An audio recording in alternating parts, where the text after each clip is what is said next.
Bienvenidos otra vez a estas pláticas sobre poesía hispanoamericana. Tenemos ahora nuevos invitados. Este video va a tratar acerca del poema En esta noche, en este mundo, de Alejandra Pizarnik. Primero nos presentamos. Mi nombre es Max Arriaga Navarro, profesor e investigador de la Universidad Autónoma de Ciudad Juárez. Y me acompañan a mi lado, primero Jorge. Yo soy Jorge Vázquez, soy maestro también por la UNAM y tuve la fortuna de estudiar la obra de Alejandra Pizarnik, entonces supone que acá soy el que sabe más, pero bueno, eso no quiere decir nada, y más en el contexto de Pizarnik, ¿no? También investigo por mi lado y bueno, vamos a comentar ahora el texto de Alejandra, pero antes, Ángel. ¿Qué tal? Mi nombre es Ángel, estudiante de la Metropolitana y aficionado del arte en general, y pues a acompañarlos a ustedes dos en esta charla. Fantástico. Sí, se juntan tres generaciones de guameros, ¿no? De estudiantes de la UAM, egresados de la UAM, los tres de Iztapalapa. Y vamos a compartir estas lecturas. Como anunciábamos en videos anteriores, lo que intentamos hacer con estas pláticas son materiales didácticos para la enseñanza de la literatura en el nivel medio superior. Vemos una falta de materiales en ciertas plataformas y entonces tratamos de colmarla con este tipo de videos. Como también indicamos en otros videos, tenemos una estructura. El análisis poético que se realiza lo hacemos en tres momentos. En un primer espacio hacemos un análisis estructural donde evaluamos la calidad y la cualidad de los versos en cuestión de métrica, pero también en cuestión de acústica y de fonética. En un segundo momento evaluamos las imágenes poéticas que nos generan la lectura de ese poema. Y terminamos con una interpretación, con un análisis hermenéutico, con una interpretación de aquella imagen poética que la llevamos hacia cuestiones filológicas, hacia estéticas, a cuestiones culturales, antropológicas, sociales, donde veamos que sea posible. Entonces, sin más, entramos en el análisis del poema, ¿les parece? Vamos a hablar del poema. Si quieres, doy una pequeña introducción para... Muy bien. Sobre Alejandra Pizarnik. Bueno, Alejandra Pizarnik, que nace en el barrio de Avellaneda, en Argentina, de raíz judía. Sus padres vienen huyendo de los conflictos, primero de Rusia, luego saltan a Francia y llegan al puerto de Buenos Aires, donde van a ser Alejandra Pizarnik. Una cosa bien curiosa, ¿no?, que pasa alrededor del nacimiento de Alejandra, que tiene que ver con su apellido. Cuando llegan los padres a Buenos Aires y les están tomando el registro, estas personas que se ocupan de esto equivocan, ¿no? Ahí viene una mala transcripción de su apellido, que era Posarnik, y lo transforman en Pizarnik. Es muy curioso porque esto es como un presagio, ¿no? Ella va a asignar lo que va a hacer Alejandra Pizarnik después, que Alejandra Pizarnik, como vamos a ver en unos momentos, su principal tema de su poesía es el lenguaje, ¿no? La naturaleza del lenguaje. Cosa curiosa que su nacimiento ya estuviese marcado por la lingüística, ¿no? Bueno, entonces Pizarnik nace en el 36 y muy joven va a comenzar a escribir, 16, 17 años, pero durante su infancia estuvo rodeada de peculiaridades lingüísticas, ¿no? Porque ahí en su casa se hablaba el yiddish, aparte del castellano se hablaba francés, de pronto ruso, ¿no? Entonces ella se nutre de del lenguaje, ¿no? De estas peculiaridades lingüísticas y sonoras, ¿no? Sobre todo eso, ¿no? Vamos a ver cómo el lenguaje, la poesía de Alejandra Pizarnik es oral también. Hay mucho de oralidad en la poesía de Alejandra Pizarnik.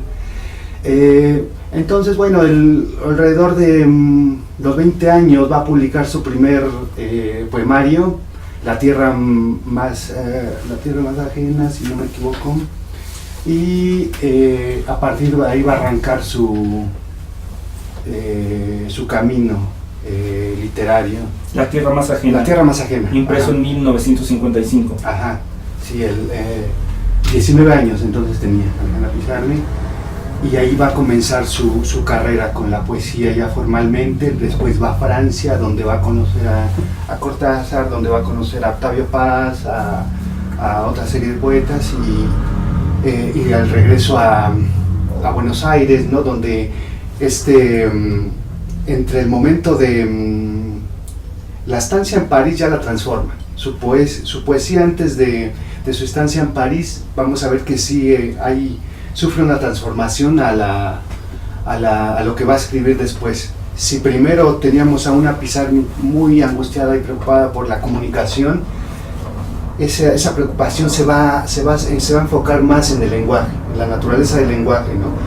En general puede ser, el tema es el mismo, ¿no? La comunicación, pero hacia el final ya va a estar más implicado el lenguaje, lo que pasa ontológicamente con el lenguaje.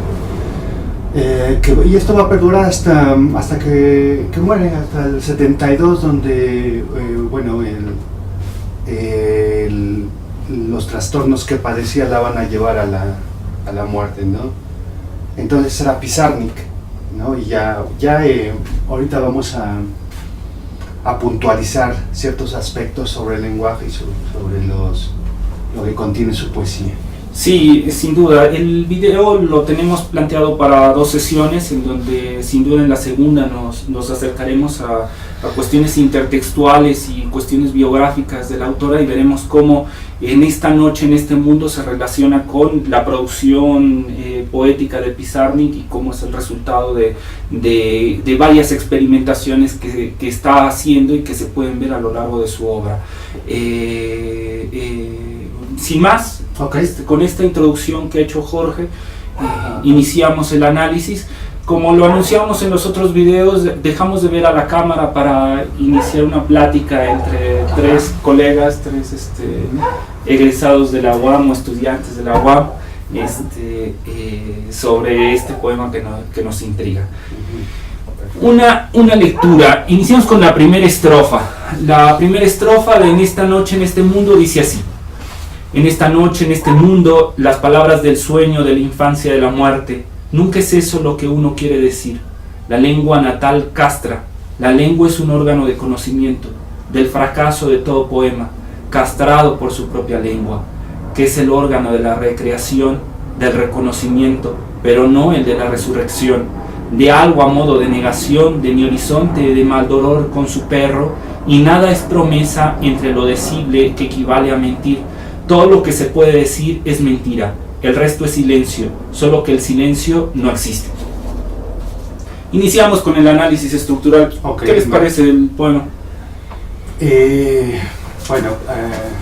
Para empezar,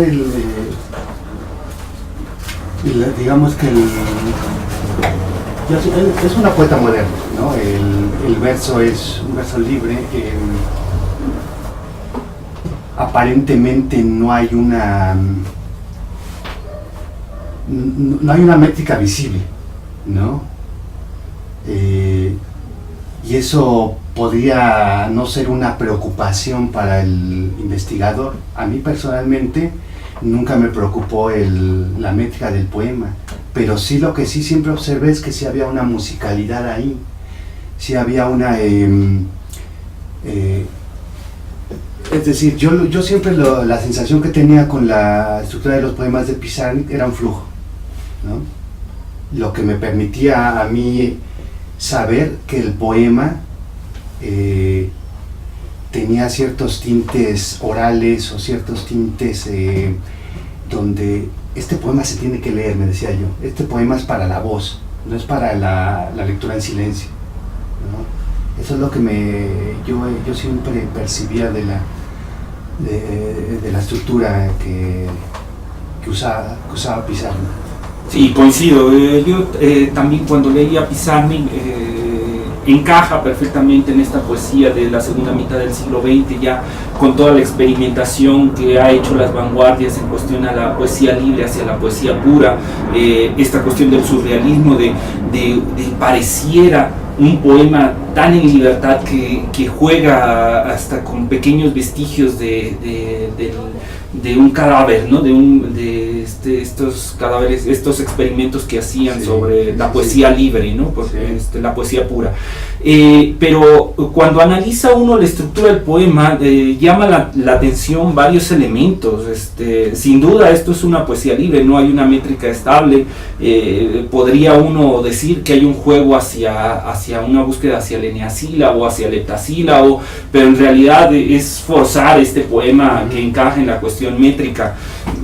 Lo que sí nota uno es cierto juego vocálico, Jorge, con los ictus rítmicos, y pareciera que Pizarnik está dando un paso atrás, no como lo hizo el modernismo recuperando estructuras métricas de la Edad Media, sino yéndose a una estancia previa a la Edad Media, a una cuestión casi clásica, donde recupera el uso de ciertos pies métricos, o sea, ya no tanto como verso completo, sino ya a nivel de periodo, y los mezcla muy parecido como lo que aparecía en las retóricas antiguas grecolatinas, ya sea griegas y romanas, en cuestión al cursus o estos discursos que se marcaban en donde no era poesía, pero tampoco no era prosa, o sea, no estaba la libertad completa, sino era un discurso intermedio en donde la prosa mezclaba ciertos pies métricos, ¿no? Y entonces vemos como, por ejemplo, en esta primera estrofa hay una intención de tener un acento marcado en sexta, y uno pensaría, bueno, hay un juego hacia el heptasílabo, pero en realidad lo que uno nota es que hay ciertos pies de 4, de 3 sílabas que estarán viendo en la pantalla que se están repitiendo. Y si uno nota, hasta en estos pies raros, porque no es los pies tradicionales que estábamos acostumbrados, el pie bisílabo o trisílabo, ¿no? Lo que sería troqueos yambos, o dáctilos, anapestos o anfíbracos. No, alarga el pie métrico Pizarnik, y hace que en estos periodos, en lugar de utilizar 1 o 2 palabras o dividir la palabra en cuestión de pie métrico, hace que el periodo se alargue un poquito. Y que el pie métrico, en lugar de ser de 2 o 3 sílabas, sea de 4 o de 5. Y lo curioso es que va repitiendo ciertos esquemas y va colocando ciertas vocales. Entonces va haciendo un juego, y si ustedes, como lo están viendo en la pantalla, ustedes notarán cómo tenemos en lugares determinados vocales abiertas, es, as, os, y en otras vocales cerradas como la i o la u, ¿no? Entonces hay todo un juego de Pizarnik en la cuestión acústica que nos recuerda, repito, más a lo que se planteaba en las retóricas clásicas, en el uso del discurso, lo que era la cuestión de la compositio y la elocutio, en cuestión de la composición, de cómo se debía componer un discurso utilizando los pies métricos para tener un mayor impacto en el espectador, y cómo debían utilizarse. Ella lo está haciendo a nivel vocálico con los ictus rítmicos, ¿no? Entonces es muy interesante, y coincido con Jorge, la estructura está buscando una lectura en voz alta. O sea, está buscando que el lector al llevar a cabo la performance, digamos, la lectura de este poema, entonces tenga un cierto impacto con ciertas vocales que están ahí, y que creo que se vincularán hacia ciertos contenidos que ya analizaremos. Sí. Sí, fíjate, Marza, el Pizarnik era una lectura devoraba, ¿no? Y no dudo que haya tenido estos conocimientos, pese a que en los diarios no hay tanta referencia, pero por supuesto ya estaba leyendo a los poetas del siglo de oro. Entonces los poetas del siglo de oro estaban muy enterados de esto que mencionan, ¿no? Allá el lenguaje, la precisión de la palabra era su obsesión, ¿no? En varias ocasiones también hace alusión a su compromiso con la palabra, pero también con la música, y menciona mucho su deseo de ser músico en lugar de poeta, ¿no? Entonces estas peculiaridades que tú encuentras acá con las vocales tienen mucho sentido cuando uno descubre los deseos de Pizarnik, ¿no? Que unos deseos de extrapolar el lenguaje hacia una imagen sonora, visual sí, pero también sonora, porque se habla mucho de los atributos de Pizarnik como su acercamiento a la pintura, ¿no? Pero también está lo sonoro, ¿no? Que yo siempre que fue siempre fue uno de mis objetivos, ¿no? Tratar de rescatar esta sonoridad de Alejandra Pizarnik.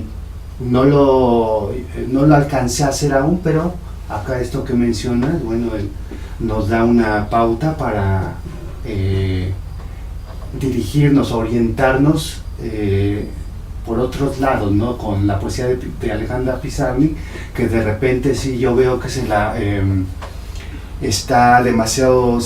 satura mucho con estudios postmodernos.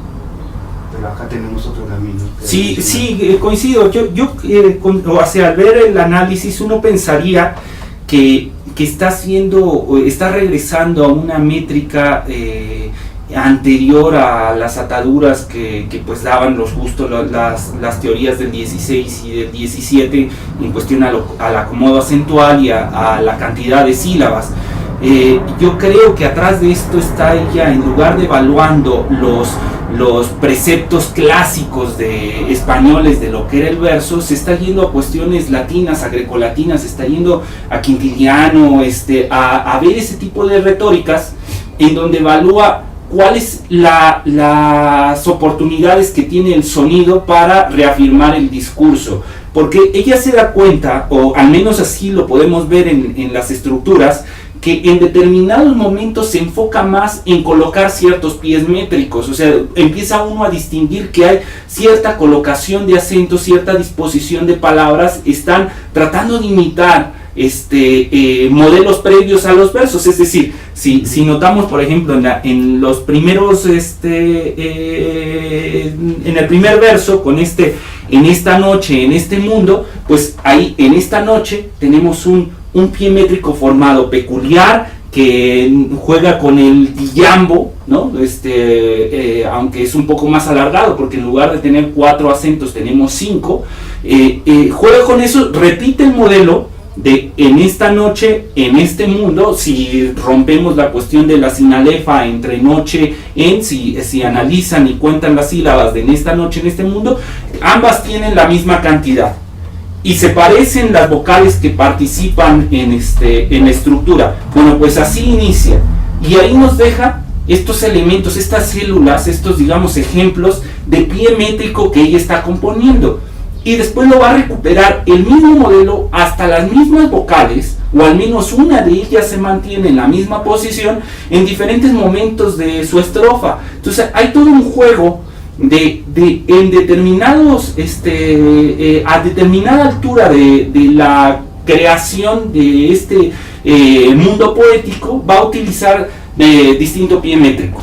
Entonces eso nos recuerda más a lo que decía Quintiliano para la cuestión del acomodo del discurso, que a la cuestión poética marcada ya sea por Aristóteles. O sea, está en un punto previo, no está yendo a recuperar las nociones de cómo se estructuraba la poesía clásica, sino está, creo yo, recuperando un punto intermedio entre la prosa y el poema clásico, que sería la cuestión del cursus. Estos discursos que por la cuestión de retórica, lo que intentaban era cautivar al espectador, lograrlo convencer de lo que estaba ahí, y entonces usaban los pies métricos para tratar de convencer al lector de que lo dicho era así. Entonces creo yo, al menos es lo que evalúa en el análisis cuando uno evalúa el texto de Pizarnik, más de que está recuperando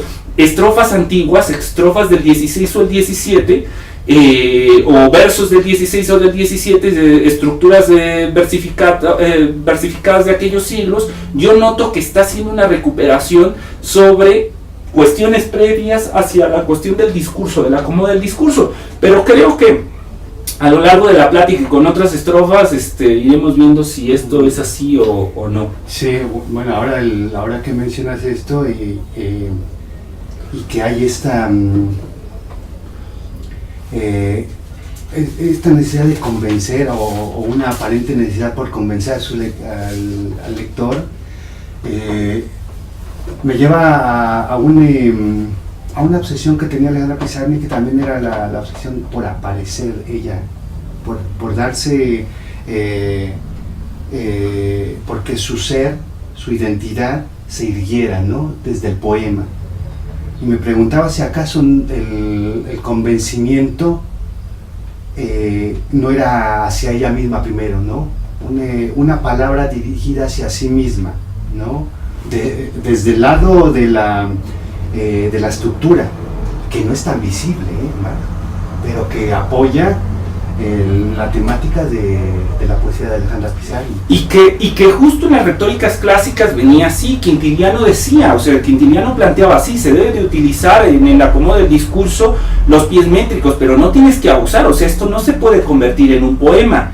Debes de manejarlo de tal manera que el lector no se esté dando cuenta que está frente a un discurso versificado o un discurso que está estructurado desde cierto punto, siguiendo principios musicales. Debes de estar en un punto intermedio de que parece una prosa, pareciera que está acomodado la cuestión como una prosa, pero hay ciertos pies métricos que cautivan al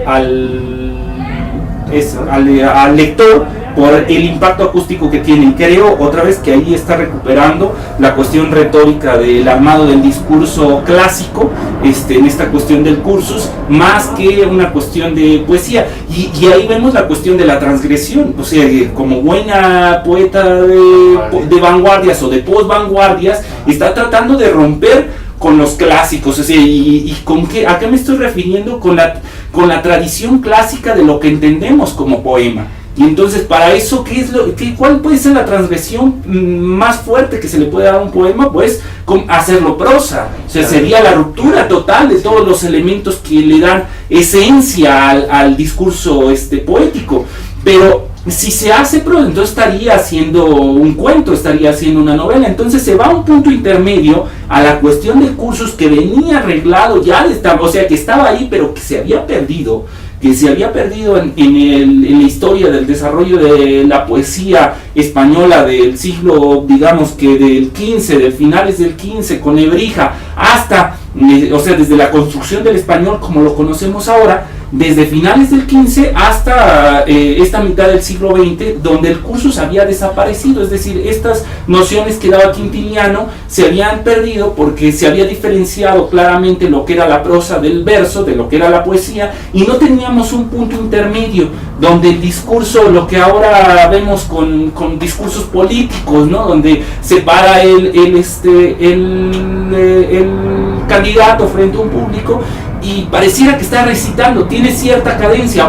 Pues ese juego intermedio era lo que abogaba Quintiliano, por decir uno de los manuales de retórica clásicos, y de cómo debían acomodarse y cómo habían esta cuestión de ya sea de ciertos pies métricos que funcionaban para ciertas temáticas.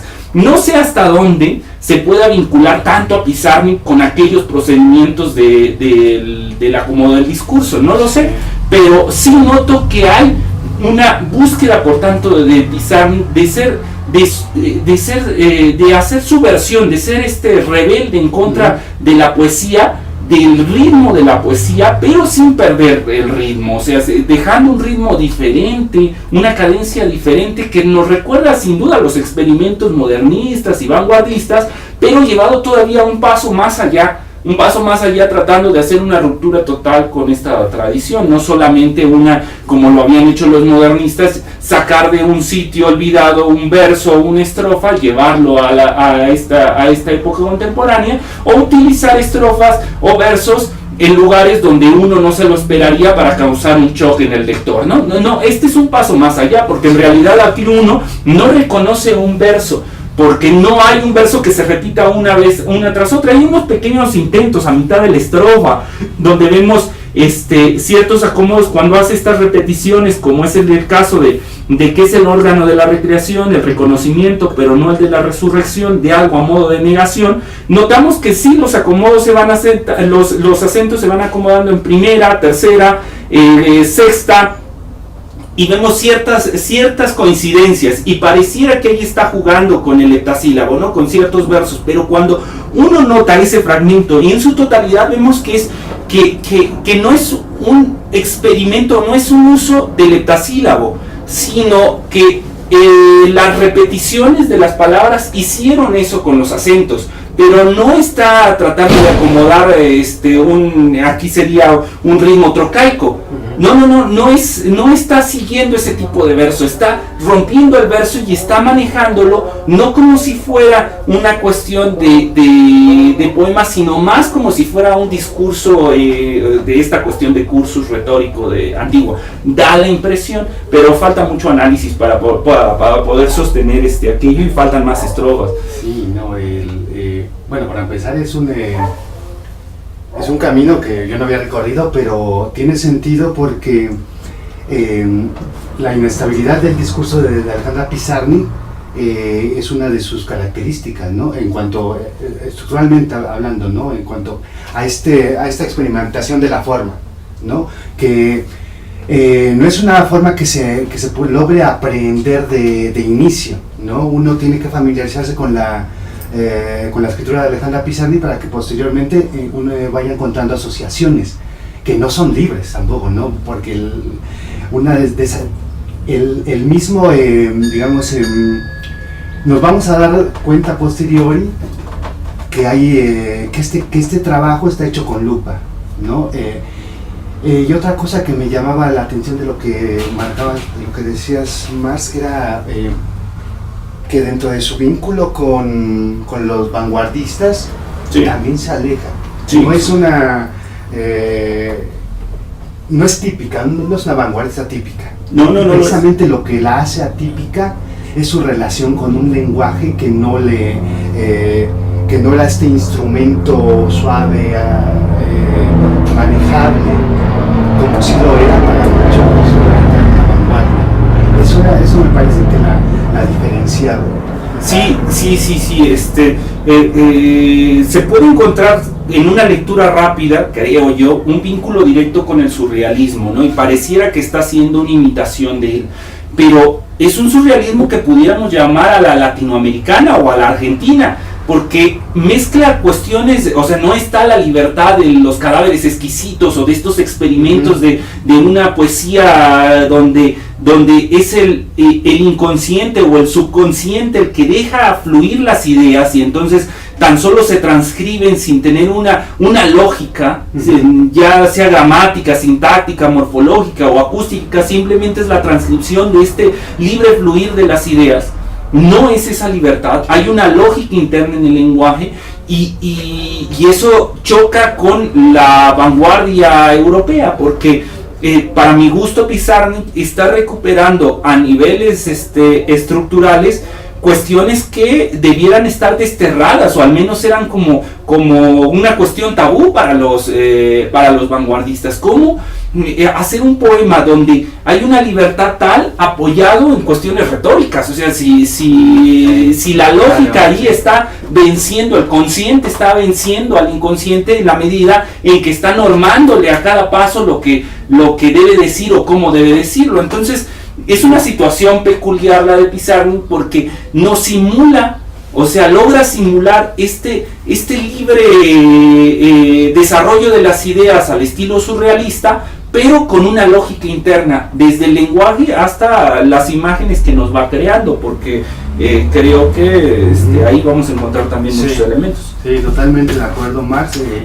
Alejandra Pizarnik era una seguidora del surrealismo, pero no era no es que aceptara totalmente todo lo que proponía el surrealismo, ¿no?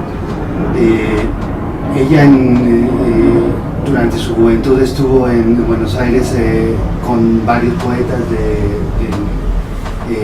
que estaban inclinados hacia el surrealismo, pero nunca fue totalmente surrealista, ¿no? Tomaba ciertas cosas, pero siempre se imponía su necesidad por un lenguaje preciso, ¿no? Que en cierto aspecto la expandía, pero en otros la constreñía, ¿no? La limitaba. No se permitía estas libertades de los surrealistas, unos surrealistas que en ese sentido eran sujetos más consolidados, más seguros, ¿no? Más seguros de habla, que experimentaban con conocimiento de causa, ¿no? Ella no experimentaba de esa manera, tenía un objetivo bien preciso a la hora de escribir, ¿no? el poema. Y lo podemos ver a lo largo de toda su poesía, ¿no? Sí, sí, creo que aquí recuperamos lo que decías de este nivel ontológico, sí, de su poesía, sí, de la destrucción que puede hacer del lenguaje, de este lenguaje cotidiano o de este lenguaje poético pre-vanguardista, es decir, modernismo, romanticismo, realismo, lo que ustedes como quieran evaluarlo en diferentes momentos, digamos, de los periodos previos a ella. Sí, hay cierta ruptura, hay cierta dejarlo atrás, pero hay también una conciencia de dar un paso adelante creando un nuevo sistema, muy parecido a lo que hace Huidobro en Altazor, de destruir pero creando algo nuevo, ¿no? No es simplemente dejando la nada en absoluto, sino generando un nuevo modelo que tiene su lógica, pero que también tiene su reflexión del nivel que cumple la palabra para este yo lírico en este nuevo mundo poético que se está generando, y que no solo se genera en esta noche, en este mundo, sino, como dices, a lo largo de su poesía. Sí, esta poesía, una de sus particularidades es la paradoja. Entonces aquí la paradoja que se levanta es entre es un inconsciente y un consciente, ¿no? que están ahí entreverados. Una Alejandra Pizarnik que sí quisiera dejar libre a este inconsciente, ¿no? Porque el inconsciente, entre otras cosas, le significa la plenitud. Pero por otro lado está este consciente que también precisa de tener un lenguaje claro, de tener un lenguaje que sí controle esta realidad que se le presenta, ¿no? Y que la amenaza. Entonces están ambos ahí jugando en la escena del poema, y esta particularidad es la que la exilia. Y la exilia no solo de los surrealistas, en general de los vanguardistas, sino la exilia de sus colegas poetas, ¿no? En general, ¿no? Alejandra Pizarnik es una isla, de pronto, por esas peculiaridades que tiene. Coincido. Saltamos al segundo periodo para la imagen poética. ¿Qué es lo que ven en el poema? ¿Qué ves, Ángel? Hace un rato me comentabas algunas cosas por ahí. ¿Qué es lo que te...? Bueno, yo concuerdo con todo lo que ustedes han dicho. Creo que ella se desafana totalmente de un lenguaje totalmente formal, pero ella le da su propio sentido, ¿no? Su ser, su esencia, más que nada. Y esto sin estar volando, ¿no? Flotando, lo asienta, ¿no? Lo sabe asentar, lo deja bien plasmado y vaya conforme a sus experiencias.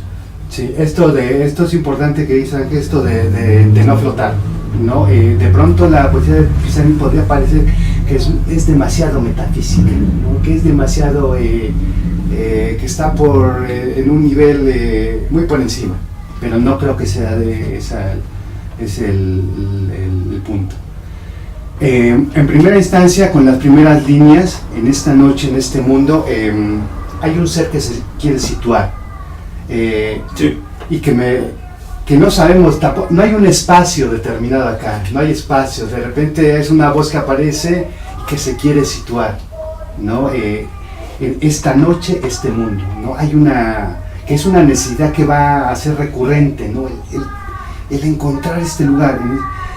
Y en el segundo verso, las palabras del sueño, de la infancia, de la muerte, que también tienen un sentido amplísimo, ¿no? Preguntémonos cómo son las palabras del sueño. ¿no? ¿Cómo pasa con las palabras del sueño?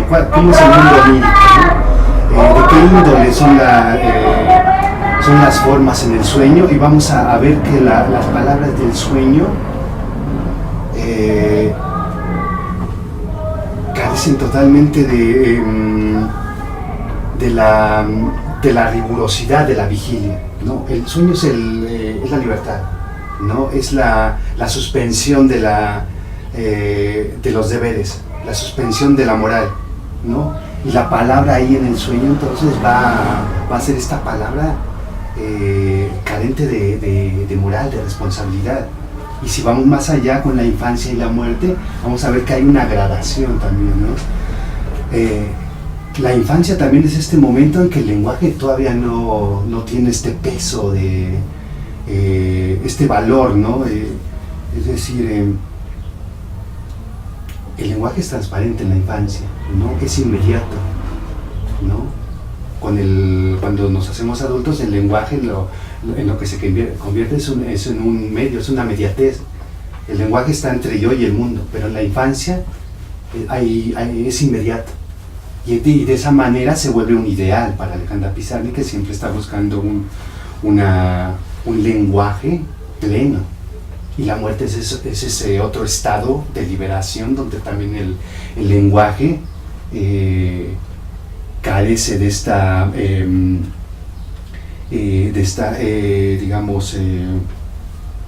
estas carencias que ella le atribuía, ¿no? Para representar su realidad. Esto es lo que en el curso de los siguientes versos hay este mismo recurrencia hacia la misma naturaleza del lenguaje y su aparente deficiencia.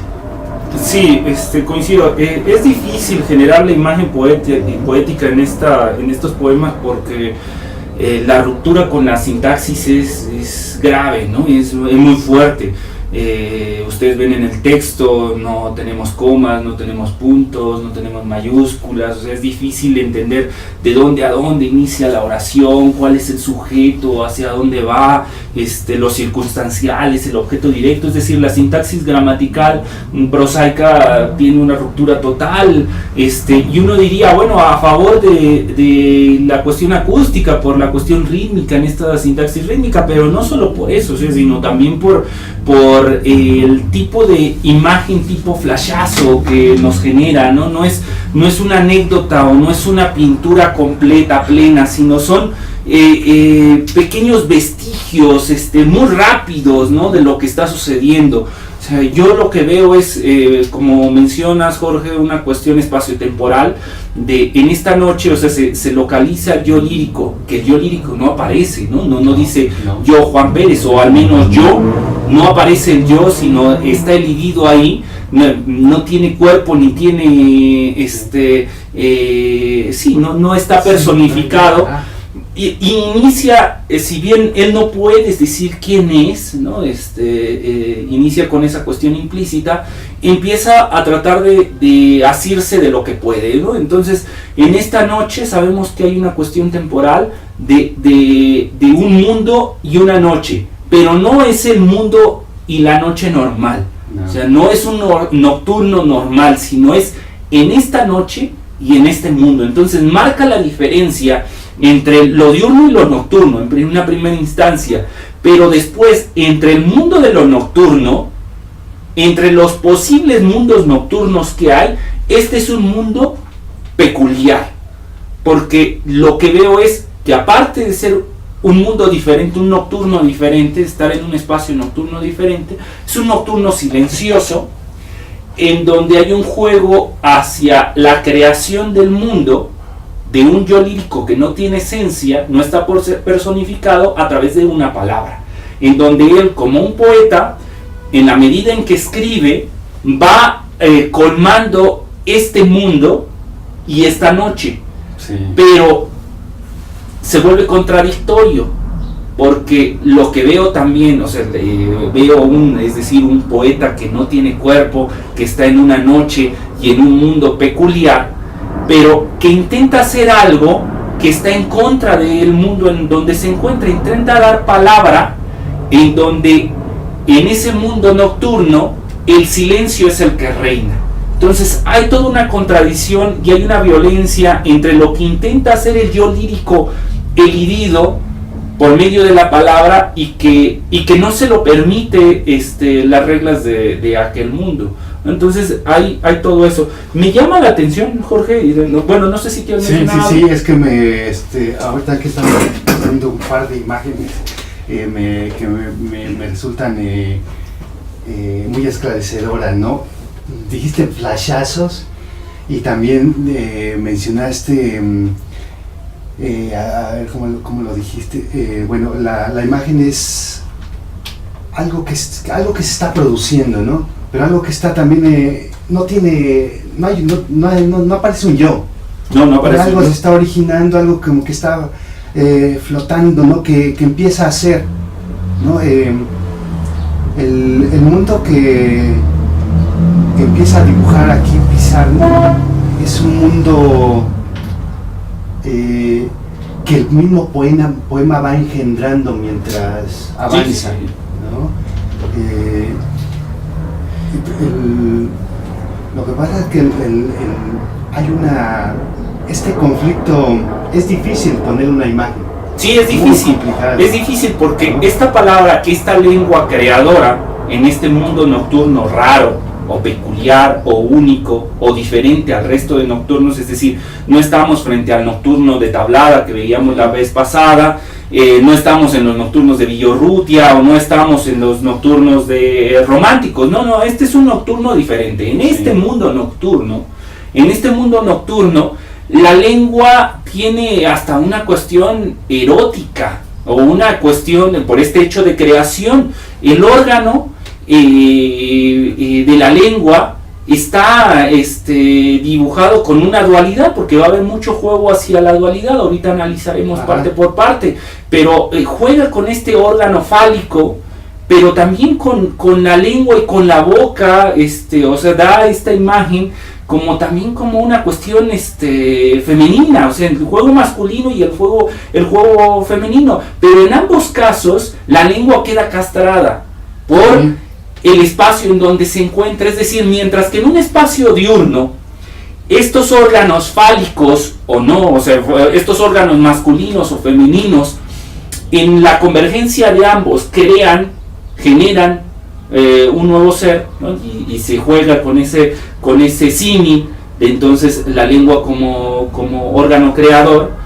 Eso pasaría en un mundo diurno, pero en este mundo nocturno, como está reinado por el silencio, la lengua natal está castrada. Entonces, por más que tiene una forma vaginal o una forma fálica, en cualquiera de las dos lecturas que la tengan, no tiene un final feliz, porque por el silencio en el que se encuentra, por más que se intenta que este órgano cumpla una función creadora, no lo logra, queda castrado desde el hecho del nacimiento de la lengua. ¿Por qué? Porque está en un mundo y en una noche peculiares. Entonces hay todo un hecho violento, porque en lugar de reconocerse como un sujeto nocturno con todas sus reglas y asumirlo, el yo lírico intenta hacer algo diferente de lo que la naturaleza le permitiría, y entonces entran ahí la cuestión de las frustraciones. Claro, sí, porque también lo que persiste es la conciencia de que aquel es otro mundo, pero pero es un mundo al cual todavía no pertenezco. Entonces, aun cuando se lo desea, siempre está esta conciencia que se muestra todavía gobernante del posible yo, ¿no? Entonces todavía es un mundo en ciernes, ¿no? Que solamente se muestra como un deseo. Hay un deseo ahí.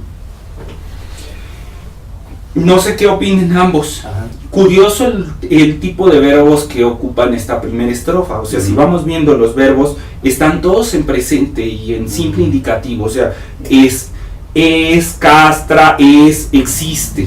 O sea, hay también una intención por parte del yo lírico de no reconocerse en un pasado que tal vez para este mundo y esta noche ni siquiera exista un pasado, o no hay un reconocimiento, si no hay palabra. Y ahorita iremos por qué palabra y lengua y no lenguaje, y el juego que estoy haciendo con dualidades de lengua como hecho normativo y lengua como órgano físico, ¿no? Pero bueno, curioso como este yo lírico que no tiene cuerpo, que no ha dicho yo soy, yo pienso, yo me asumo de este nocturno y desde aquí hablo, como este yo lírico habla desde este presente, porque pareciera que no tiene, al menos en esta estrofa, un antecedente en el pasado, ni tampoco un consecuente en un futuro alentador, porque esta lengua está castrada, ¿no? Entonces inicia la situación con un sujeto que se enfrenta al mundo y que intenta desde ahí,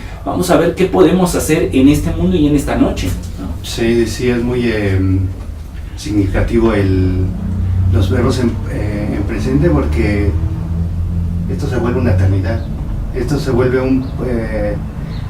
hay una desaparición del tiempo, más bien, no es que haya presente, no, se desvanece el tiempo, y se desvanece un tiempo, y lo que estaba pensando ahora es que no aparece explícitamente el yo, pero sí está escondido. Me parece que hay un yo escondido detrás hay un señalamiento, y quien señala debe ser un yo. Sí, en el uno, en el uno quiere decir, ¿no? En ese uno ahí está escondido el yo, sí, ¿no? Sin duda. No se atreve o no tiene todavía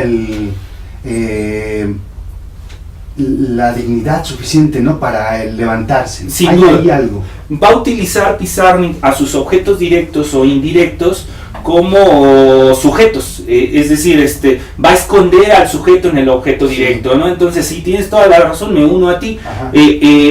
No está del todo dividido, o sea, no es que no esté en el poema, sino simplemente está escondido detrás de alguno de aquellos objetos directos o indirectos, ¿no? Entonces, sí. Creo, bueno. Hay un Ángel, perdón. ¿Quieres comentar algo? Bueno, rapidísimo. Emanuel Levinas, en un librito que se llama el otro, el mismo, algo así, luego defino la ficha de este libro, pero él menciona un lugar que se parece mucho a los inicios del mundo, donde solamente se puede decir que de ese lugar que ahí hay algo, ¿no? Y ese ahí hay algo, este mundo donde solo puedes decir ahí hay algo, se parece muchísimo a los mundos de Beckett, ¿no? Estos mundos y estos personajes de Beckett que tampoco les encuentras que están fragmentados, ¿no? Que están arruinados en su corporeidad, ¿no? Que solamente son de pronto voces, ¿no? Pedazos de voces, pedazos de cuerpos. Y esto Alejandra Pizarnik tenía muy bien entendido a Beckett, ¿no? Y por ahí hay varias relaciones que hace con la literatura de Samuel Beckett.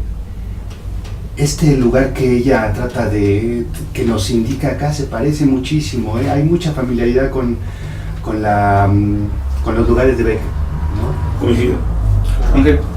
Yo quiero comentar sobre el yo implícito. Claro que lo tiene que haber, bueno, al menos yo eso es lo que siento, porque al castrar el lenguaje, ¿con qué nos quedaríamos si estás quitando esta comunicación, ¿no? Este medio para poder transmitirle a alguien pues un sentir, ¿no? Un sentimiento? Creo que tiene que estar en alguna u otra forma, ya sea, no sé, imágenes pictóricas, armonía, cualquier otra cosa, pero sin dejar al lado pues todo esto, ¿no? Todo Sí, es definitivo, ¿no? Si hay lenguaje, hay yo, ¿no? El asunto es tratar de ver cómo creo yo, cómo el yo se va delineando, ¿no? Detrás de las palabras. Porque hay que recordar que a Alejandra Pizarnik no le gustan las palabras o las ve como enemigas, ¿no? Entonces pero sin embargo sabe que está ahí, ella está detrás de esas palabras. Sí, pero las implicaciones que tiene el que la lengua natal esté castrada son graves, porque al no tener la palabra, no sé, y primero fue la palabra, y primero fue el verbo, ¿no? Claro, en estos niveles ontológicos y de creación, eso nos lleva a que el pasado no pudo haber quedado registrado porque no existe la palabra, no existe la norma, entonces la historia está en cero, ¿no? Porque no puede la cuestión dejar cuenta de ella, ¿no? Entonces, en lugar de estar en este análisis diacrónico de lo que sucedió y de lo que sucederá, pareciera que en esta violencia de esta primera estrofa entra estas incertidumbres de, al estar en un elemento sincrónico, en este presente simple indicativo ahí tan marcado, y la palabra no funcionar como un hecho creador, entonces tanto no podemos dar un paso atrás a recordar la historia, pero tampoco podemos dar un paso atrás en la creación del poema o en la creación de algo por medio del lenguaje. Entonces tiene que irse a la lengua, o sea, un estado previo. Dice, bueno, si no tenemos ni siquiera el hecho normativo, si la lengua no da pie a funcionar como pasaría en el mundo diurno, entonces nos quedamos atrapados en este presente, ¿no? Claro. Entonces, y ahí empiezan una cuestión de divagaciones o de dudas entre la creación, el conocimiento, el fracaso, la recreación, el reconocimiento y la resurrección, ¿no? Que ahorita abordaremos. Sí, perfecto. Me llama la atención cuando hace esta dualidad que será para el verso 4, que hemos hablado mucho, verso 4 y 5, entre las palabras, la palabra, ese juego singular, plural, que también peculiar con esta ruptura con la sintaxis, porque hace una incoherencia ahí entre sujeto y predicado, núcleo del predicado, porque el sujeto está en plural y el núcleo del predicado está en singular, ¿no? Entonces, estas palabras no son lo que uno quería decir, y se va al decir, se va al lenguaje, pero no lo es. Entonces, como no lo es, tiene que dar un paso atrás, y en lugar de quedarse en el decir, en el lenguaje, tiene que regresar a la lengua. Y se va hacia una dualidad de lengua como hecho normativo, donde está la palabra escrita, la palabra normativa, la cuestión gramatical, por un lado, pero también con una dualidad hacia la lengua como órgano, o sea, lengua también organizada como órgano en un diccionario, como sería una lengua, la normativa de la lengua, pero también desde un hecho, en una dualidad, desde un hecho fisiológico, ¿no? La lengua como órgano, como el órgano físico, y se va con una dualidad órgano que dice ella, la lengua natal castra, la lengua es un órgano de conocimiento, pero también de fracaso en todo poema. Entonces va a empezar a jugar con dualidades, conocimiento y fracaso, y el poema como hecho como pareciera como el medio para la creación. Sí, claro que sí. El poema de hecho tendría esa función, ¿no? De aliviar lo que el lenguaje no tiene posibilidad de conseguir, ¿no? Lo que pasa es que vuelve a, como el poema, no hay otra manera de hacer un poema con palabras, con lenguaje, pues entonces el poema vuelve a caer en falsedad, vuelve a ser una mentira, ¿no? Como ella dice. Entonces la lengua la posibilidad de la lengua, entonces es su fisicidad, lo físico. Esa es la posibilidad de la lengua, que ya entonces estamos hablando de un cuerpo que siente, de sensaciones, ¿no? Pero que al mismo tiempo esas sensaciones se quedan atrapadas en el cuerpo, en la lengua como órgano, ¿no? Y otra vez volvemos al problema, al mismo problema, ¿no? De una debilidad ¿no? Ante la fuerza de las imágenes, de lo que se presenta. Pero curioso que ante el fracaso del poema, este poema que no puede dar un paso adelante porque no hay un lenguaje que lo respalde, ante ese fracaso no hay una frustración por parte del yo lírico de decir, pues bueno, pues vámonos de este mundo y de este nocturno porque pues aquí no podemos seguir. Entonces hay un reintento.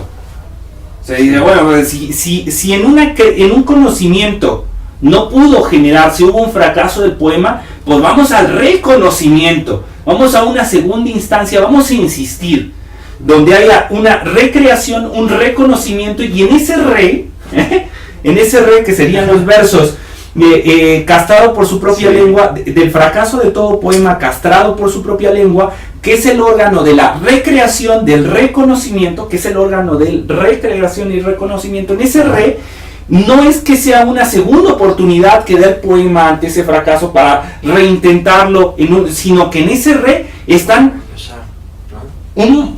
infinidad de oportunidades, es decir, de experimentos, hasta por fin lograr una creación. Claro, sí, pero que siempre la creación se va a quedar a la saga, ¿no? Siempre va a estar... Por la naturaleza de la noche. Claro, sí. Este sueño infantil de la muerte.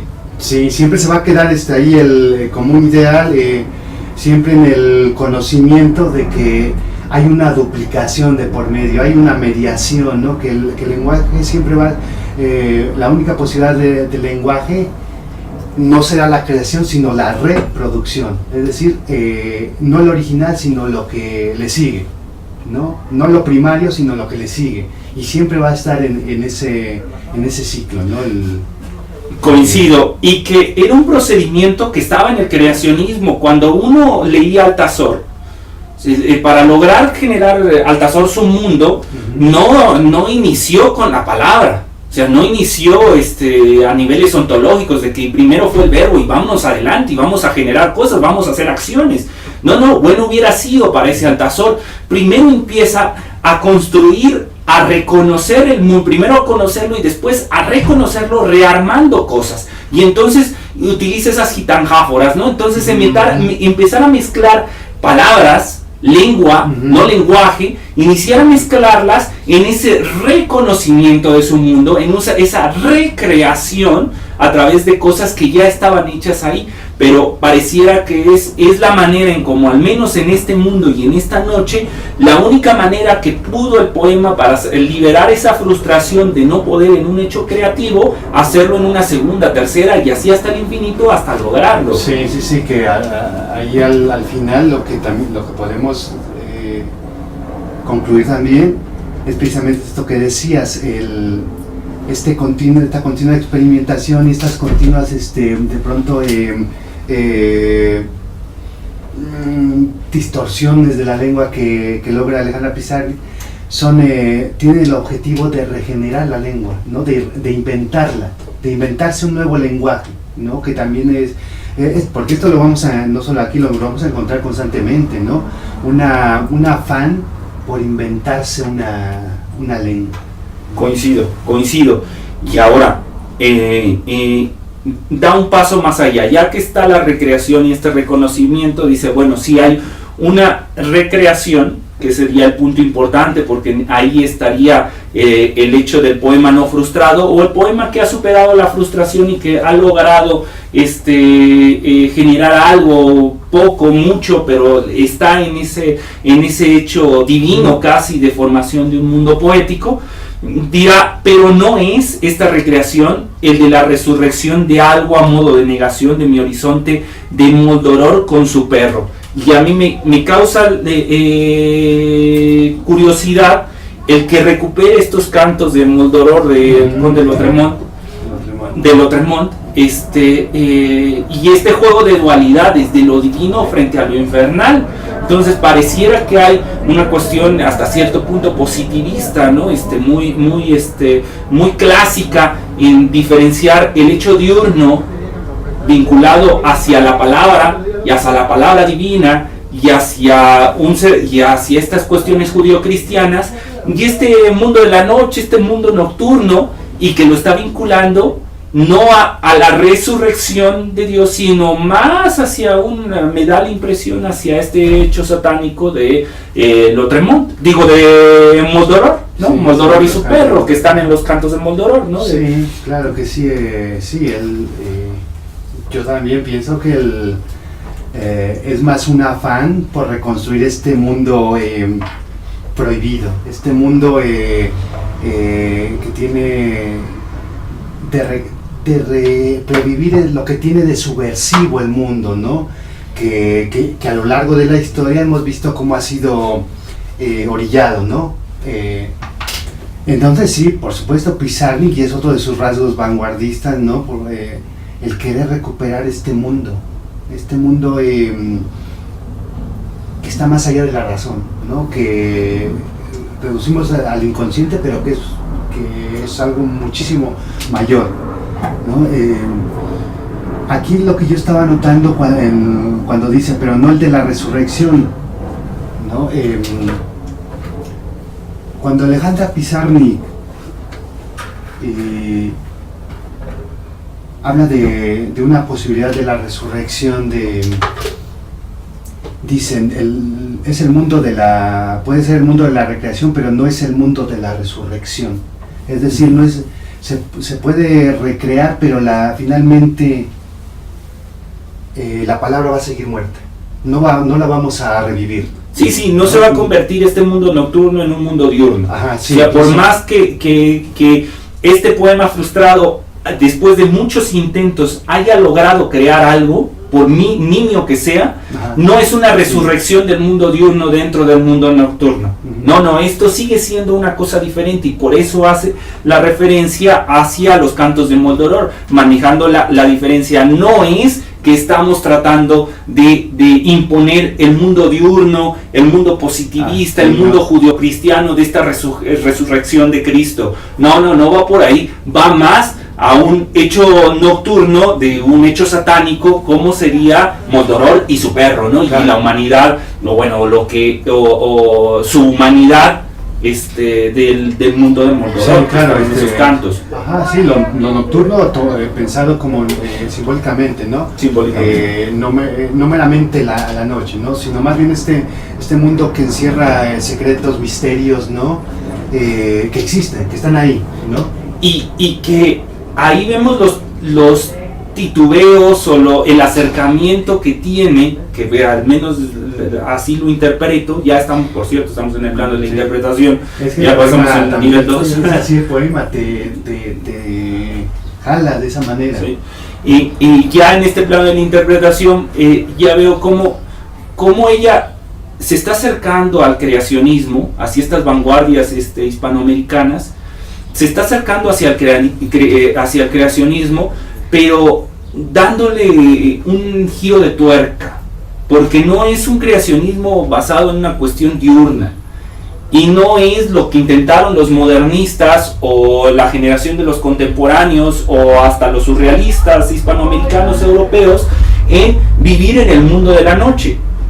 No, sino es dar un paso adelante y decir, bueno, y si creamos un mundo nocturno diferente, o sea, si hacemos creacionismo en el mundo de la noche, sí, y entonces generamos una noche diferente. Claro, el problema es que, a diferencia del mundo diurno de Huidobro, donde él como Altazor tenía la fuerza de imponerse hacia el mundo y decir, esto es mío y yo lo creé y yo me impongo, como sería un dios diurno, ¿no? Como sería Yahvé, o sería estos dioses que se convierten en unos tiranos de su mundo, unos creadores totales de su mundo.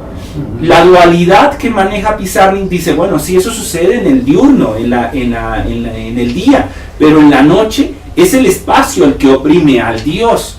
Entonces, por más que tiene la fuerza Altazor nocturno, por dar un símil, por más que tiene la fuerza de crear, se ve sometido hacia las físicas de este mundo nocturno. Y entonces al final termina con que, bueno, sí, pero entre lo decible, que equivale a mentir, todo lo que se puede decir es mentira, el resto es el silencio, solo que el silencio no existe. Es decir, es la física del mundo nocturno la que está sometiendo a este nuevo Dios creador de poemas que logra recrear y reconocer su mundo, pero que a pesar de ello está sometido por la noche. Claro que sí, de pronto pensemos en un... voy a decir lo mismo que tú, Max, de otra manera.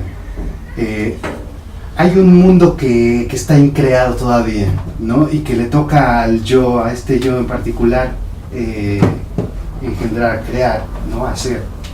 Pero lo único que tiene para crearlo son herramientas de este otro mundo. Sí. Y estas herramientas de este otro mundo, nada pueden en este mundo, ¿no? Y entonces se meten, ahí otra, se erige esta paradoja, ¿no? Esta contradicción en la que vive este yo, porque no tiene más herramienta más que lo que del mundo diurno, Sí. ¿no? Y todo el tiempo está entonces reculando y porque naturalmente la palabra se le sale, ¿no? Pero esa palabra acá no está prohibida, ¿no? Tanto así que esta palabra está prohibida. Está prohibida no por un Dios superior, sino por las mismas reglas físicas, claro, de este mundo nocturno. Ajá, sí. Tanto así que en un Dios diurno Yahvé, todo lo que forma parte de su palabra es verdad. Y este nuevo Dios nocturno que está creando a imitación de Moldoror, o bueno, utilizando un juego con los cantos de Moldoror, bueno, este sujeto infernal, este demonio, pues tiene que asumir que todo lo que él pueda decir, a pesar de que ya tiene la energía de convertirse en creador, todo eso es mentira. Claro. Llega a decir él, sí, dice, y nada es promesa entre lo decible que equivale a mentir. O sea, sí, la palabra, en lugar de ser verdad, la palabra es mentira. Sí. Claro, no podía ser de otra manera en este mundo nocturno porque es la contraparte a lo diurno. Sí, lo cual convierte todo en una ilusión o en una alucinación, ¿no? De un yo, ¿no? Que está engendrando un mundo, pero que es solo de este yo. Coincido. Y mientras que el Dios diurno puede utilizar su mundo como herramienta para construir ya sea seres humanos, ya sea y hizo el mar, hizo el océano, hizo el cielo, hizo las estrellas. Mientras que eso sucede en el mundo diurno, en el mundo nocturno pareciera que el espacio de la noche hace uso del Dios. Entonces, en lugar de que él utilice el espacio y el tiempo para hacer con ellos lo que crea mejor para sus creaciones, aquí al contrario, pareciera que es el espacio nocturno el que está utilizando al Dios para, pues todavía no sabemos para qué, ¿no? Sí, pero para unos propósitos que pareciera que van hacia sus reglas, ¿no? Sí, que empieza a volverse en un mundo invertido, ¿no? Muy complejo, donde precisamente el rol del Dios es el de... o el Dios se pone al servicio de algo que aún no está definido, determinado, ¿no? Sí. Y termina en la estrofa diciendo, el resto, ya hizo algo.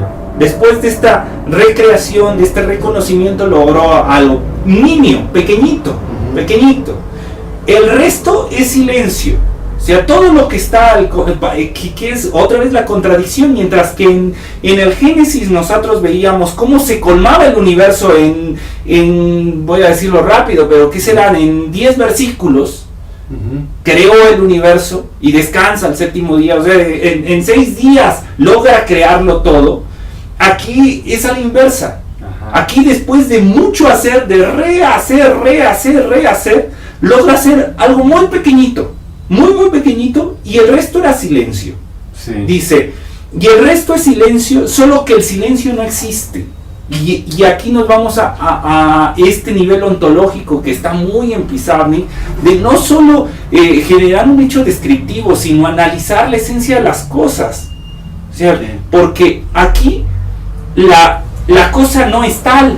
O sea, la cosa, mientras que en el nivel diurno Yahvé existe, y la montaña existe, y el mar existe, las aguas existen, y las estrellas existen, porque Él las ha creado, aquí, por la misma naturaleza de lo nocturno, ni siquiera el silencio que rodea a la pequeña creación que ha generado este yo que no tiene cuerpo, Ajá. pues ni eso existe. O sea, hay la negación total. Y la negación total, tanto a la palabra, a la historia, al futuro, a las cosas, al yo y a la trascendencia que pudiera tener este Dios nocturno. Sí. Frustrante, caótico, miedo, porque el silencio no existe. Sí, es un mundo pleno de negación. Pleno de negación donde no hay una cuestión muy nihilista, o sea, no hay un futuro sí, no hay nada o alentador. Hay algo, pero sí, empieza a haber algo, empiezan a haber pocas cosas, pero no lo suficiente, o parecía que esto no va a acabar bien, ¿no? No, exactamente. No va a acabar bien para nuestros ojos diurnos. Ajá. Va a acabar normal, como tiene que acabar para este mundo nocturno en esta noche.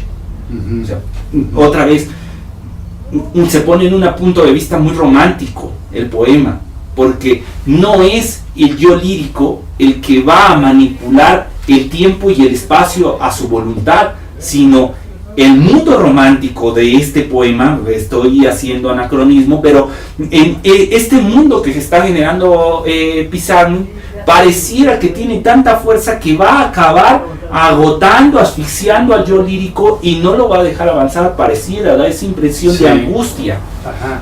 Que pasa una cosa bien curiosa, ¿no? Si no va a dejar avanzar al yo lírico, pero quien sí va a avanzar es el poema mismo, ¿no? Y el poema mismo es el que se nos presenta como la posibilidad de ese mundo donde solo percibimos que hay algo, ¿no?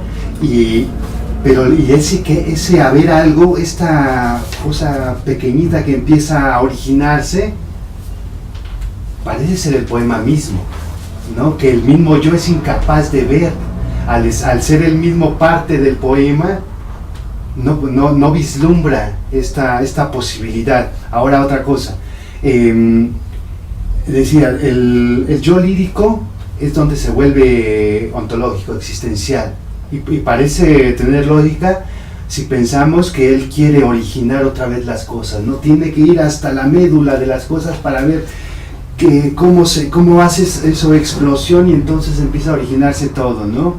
Entonces tiene sentido que cada vez vaya reculando más hacia sí mismo, no vaya haciéndose algo muchísimo más interior, ¿no? En el poema. ¿Les parece si seguimos a la siguiente estrofa? Perfecto. Dice la estrofa: no las palabras no hacen el amor, hacen la ausencia. Si digo agua, beberé. Si digo pan, comeré. En esta noche, en este mundo, extraordinario silencio el de esta noche. Lo que pasa con el alma es que no se ve. Lo que pasa con la mente es que no se ve. Lo que pasa con el espíritu es que no se ve. ¿De dónde viene esta conspiración de invisibilidades? Ninguna palabra es visible. Iniciamos con la cuestión formal. Como están viendo en pantalla, pues sigue con la estructura que enmarcábamos en la estrofa anterior. Sabemos ciertas vocales acomodadas y nos da la impresión de juego hacia un juego estrófico, pero cuando lo analizamos, pues vemos que hay un juego hacia los dicoreos,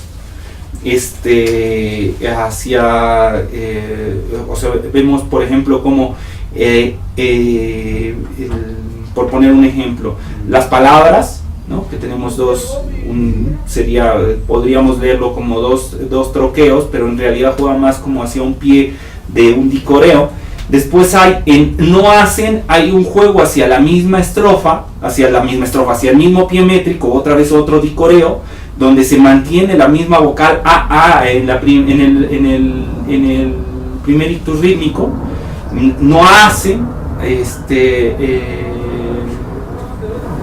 y cómo se vincula el primer verso no con amor. Entonces cómo en determinados momentos se van repitiendo ciertas vocales, ¿no? Como decías, Jorge, pues pareciera que hay una intención sobre la cuestión musical, ¿no? Que lo están viendo en pantalla. Sí. Ya en cuestión de imagen poética, ¿qué ven? Oscuridad, ¿no? Todo esta reiteración del no sé, de el espíritu que no se ve, y lo que pasa con la mente es que no se ve, y todo el alma que no se ve.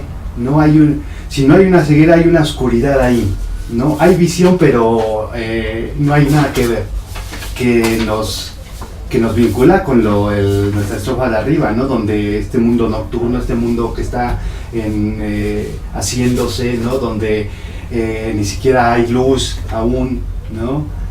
Entonces seguimos con esta creación, con este creacionismo, ¿no? de un posible mundo. De un posible mundo que está vinculado, por supuesto, con una necesidad de un lenguaje, ¿no? El asunto aquí, creo yo, y lo que puede posibilitar este mundo es un lenguaje. Pero ¿cómo entonces? ¿De dónde sacamos ese lenguaje? Y creo, bueno, aunque nos estamos yendo hacia la interpretación, previo hacia el lenguaje, hacia una cuestión normativa, hacia lengua, porque no es ni siquiera y canto y no sucede esto. No, ¿qué vas a cantar si todavía no hay palabras? O sea, antes de poner en práctica esas palabras y cantarlas y crear, antes de eso, pues nos damos cuenta que la palabra como tal no está teniendo tanto impacto, ¿no? Sí. Ángel, ¿qué ves tú? Yo también lo estaba saltando ya a la interpretación. ¿Qué veo?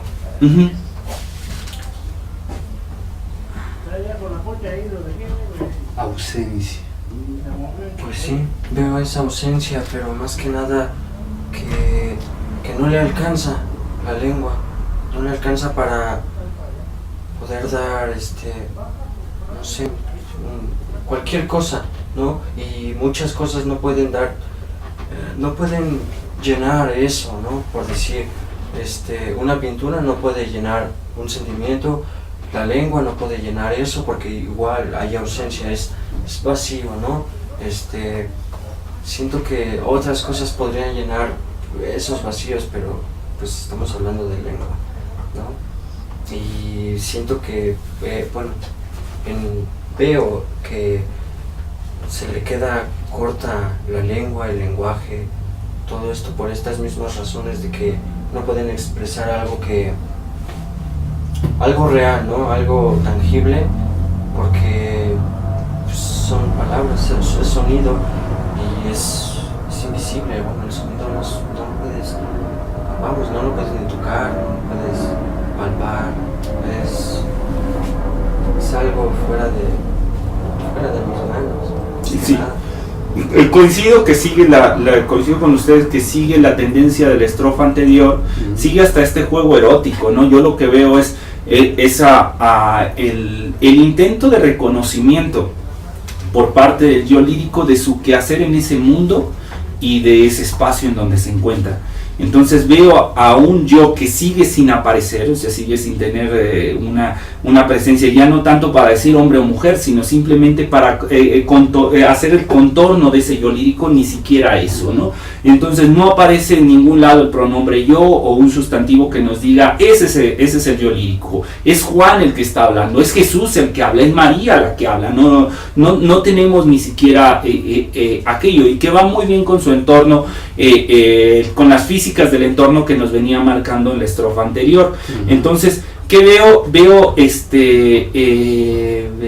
otra vez el reconocimiento de ese mundo, este juego erótico de que la palabra no hacen el amor. Bueno, pues este juego erótico que veíamos arriba en la parte anterior de la cuestión de la lengua y la boca, y cómo la cuestión fálica, pero también la cuestión vaginal, y cómo no pueden unirse para crear palabras y para poder crear sonidos. Entonces en este juego de dualidades, lengua, boca, pero también lengua, falo, boca, vagina, y la unión entre ellas, pues aquellas dos no pueden unirse, no pueden hacer el amor para crear. Y entonces después, ¿qué más veo? Pues como hay un reconocimiento de sí, digo, bueno, y digamos, si en esta recreación y en este reconocimiento lograra yo decir pan comeré, llegara yo a decir agua beberé, entonces se pone en ese plano del supuesto. ¿Por qué? Pues por la física del mundo.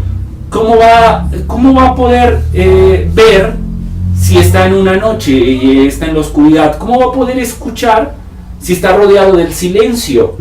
¿Cómo va a poder comer si no hay un reconocimiento de la boca? Entonces me imagino, sigo viendo en la imagen a un sujeto así como nosotros, intentando crear un poema en un hecho nocturno, en un espacio nocturno, pero asumiendo todas sus posibilidades. Es decir, si en lugar de esta sala estuviera completamente en oscuridad, donde no pudiéramos escuchar nada, donde nuestra boca esté imposibilitada al hablar, donde los ojos no nos permitan ver, donde el tacto, la piel no estuviera presente, entonces ahí cómo entramos a ese mundo y cómo nos hacemos parte de él, ¿no? Entonces, sí, igual esto mismo, ¿no? Bueno, en esta estrofa toca esto de, como lo dijiste y como está escrito, que si digo pan, comeré, si digo agua, beberé.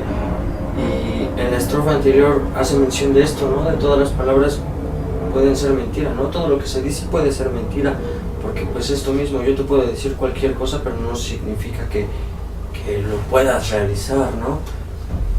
A mí lo que me gusta mucho es el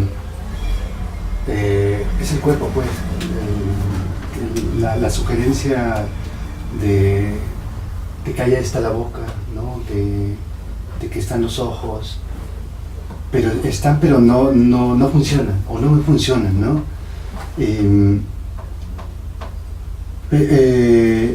Pero el que existan ahí, el que estén ahí, el que estén señalados, es un principio del deseo, es un principio de deseo. Hay yo coincido en que el poema está también trazado, está cruzado por el deseo, ¿no? Pero es finalmente es este lenguaje que siempre está cargando sobre los hombros el yo lírico, ¿no?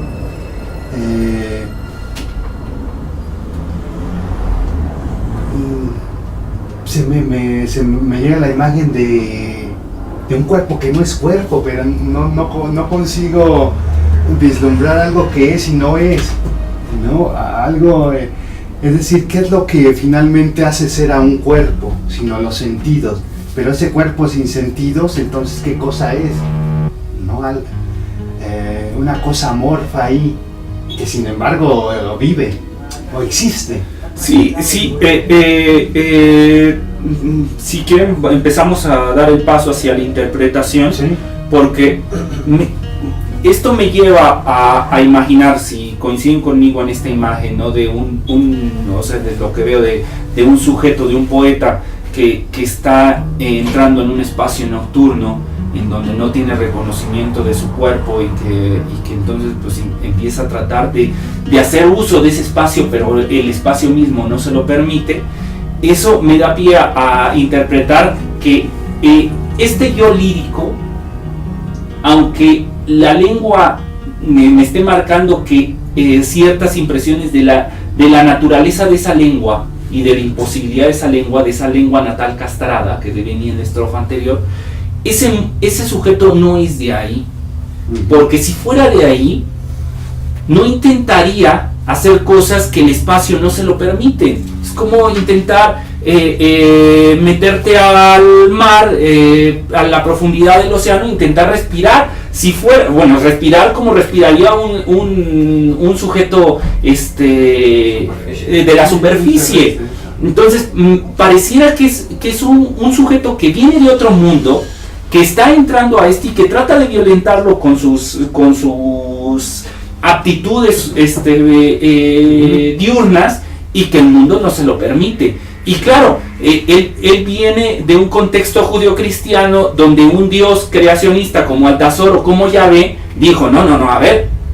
Y entonces Yahvé dijo, hágase la luz, y se hizo la luz. Y entonces creó las mares y creó esto. O sea, en ningún momento dijo, y si digo agua beberé. No, espérese. O sea, daba por hecho de que si lo digo se hace. Sí. Y entra en la duda, bueno, aquí si es superior el espacio que yo, aquí ya me entra la duda, si yo empiezo a hacer esto, ¿me dejará? Claro, sí,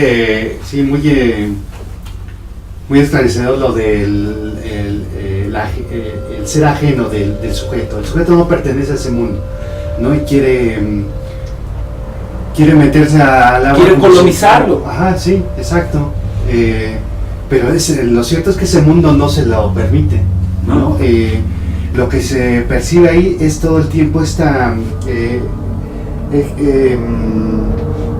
ser extranjero, ¿no?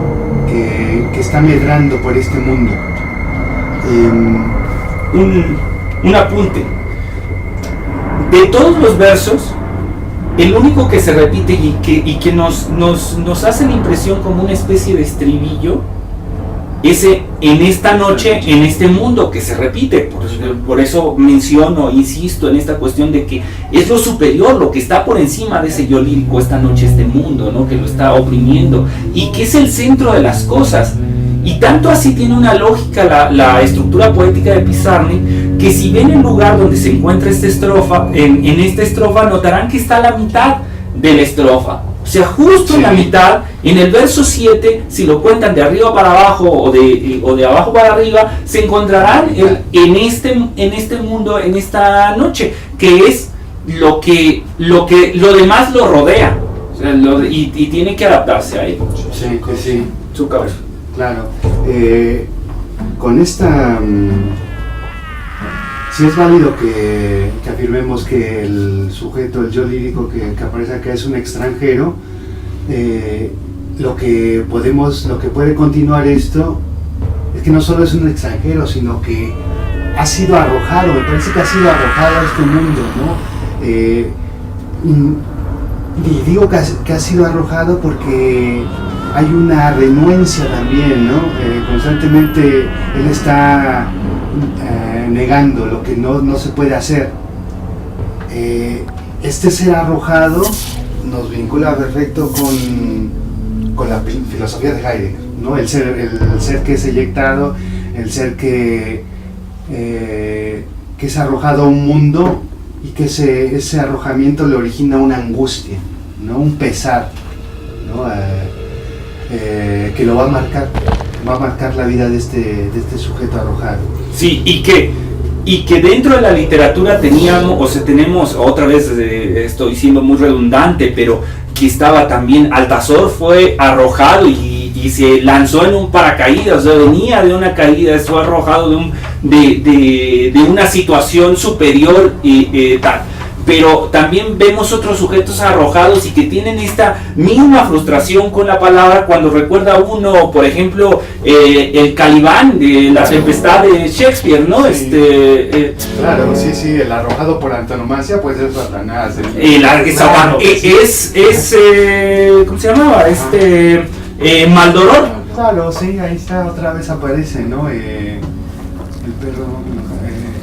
Sí, Maldoror, o sea, Satanás, el sujeto arrojado. Sí, ahí está, ¿no? Pero es simbólico, me parece, ¿no? No debe serlo, ¿no? Pensemos otra vez en una resistencia más que en alguien que en una oposición caprichosa. Más bien es una resistencia hacia algo que se le ha impuesto. El sujeto ha sido arrojado y ese mismo estado le impone un mundo. Entonces aparece una resistencia, ¿no? En los nos, en las negaciones.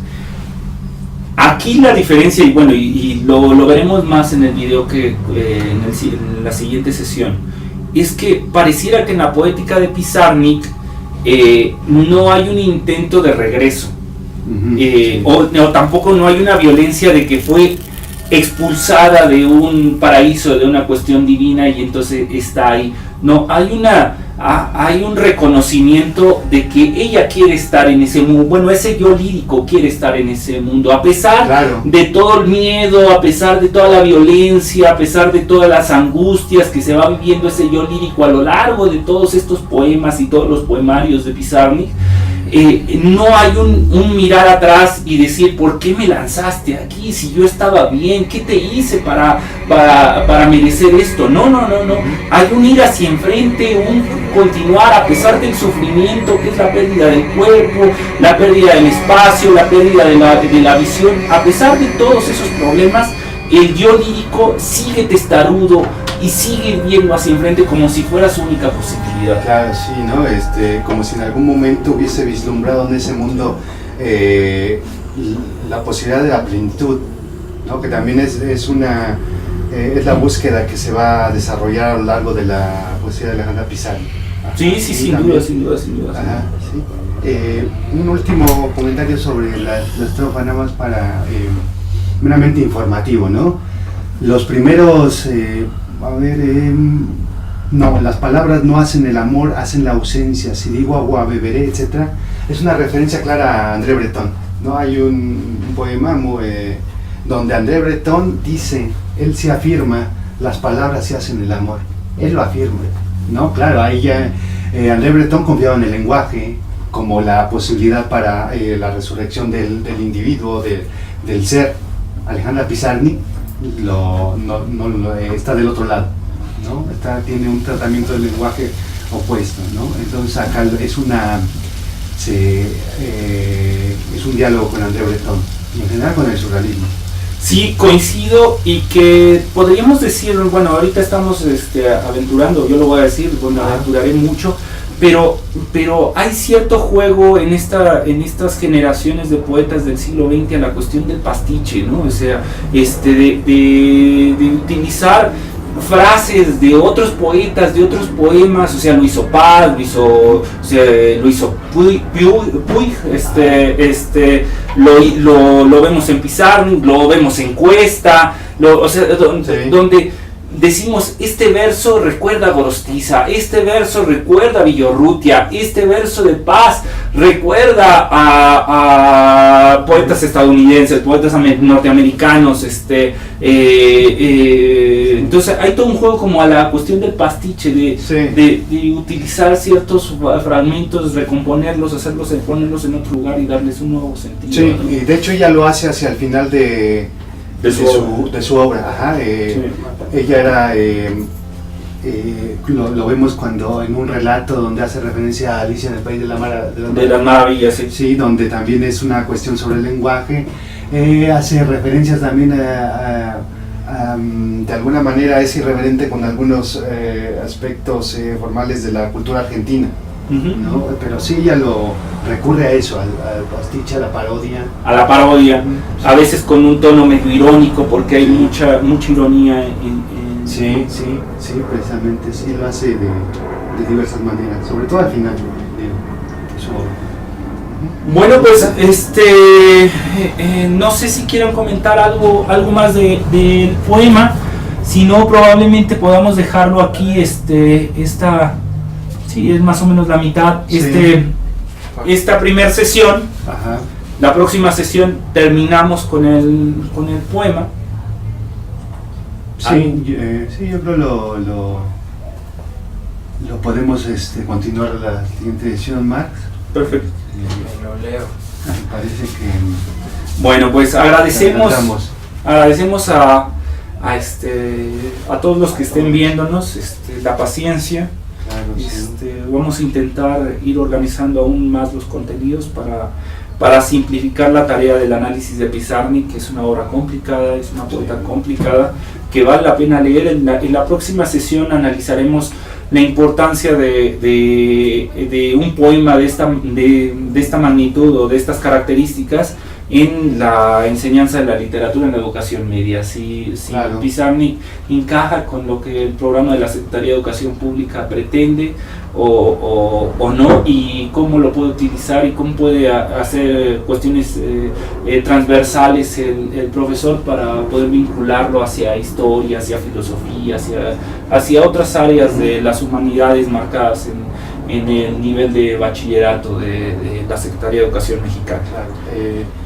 Igual nos queda hablar un poquito sobre lo que representa la poesía de Alejandra Pizarnik para el lector.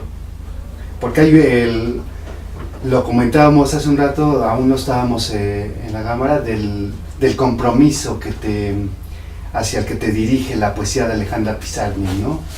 Que nos da cuenta del compromiso que uno asume cuando dice yo, ¿no? Que nos falta comentar, ¿no? Que uno no sale ileso de la poesía de Alejandra Pizarnik al final. Sí, sin duda, y que responde bien hacia las inquietudes que tiene el adolescente posmoderno, ¿no? A las crisis que tiene, en especial este adolescente citadino, ¿no? Sí. Estas urbes Claro. que son violentas, ¿no? Con el sujeto. Bueno, pues agradecemos, nos vemos en un próximo video. Gracias. Gracias.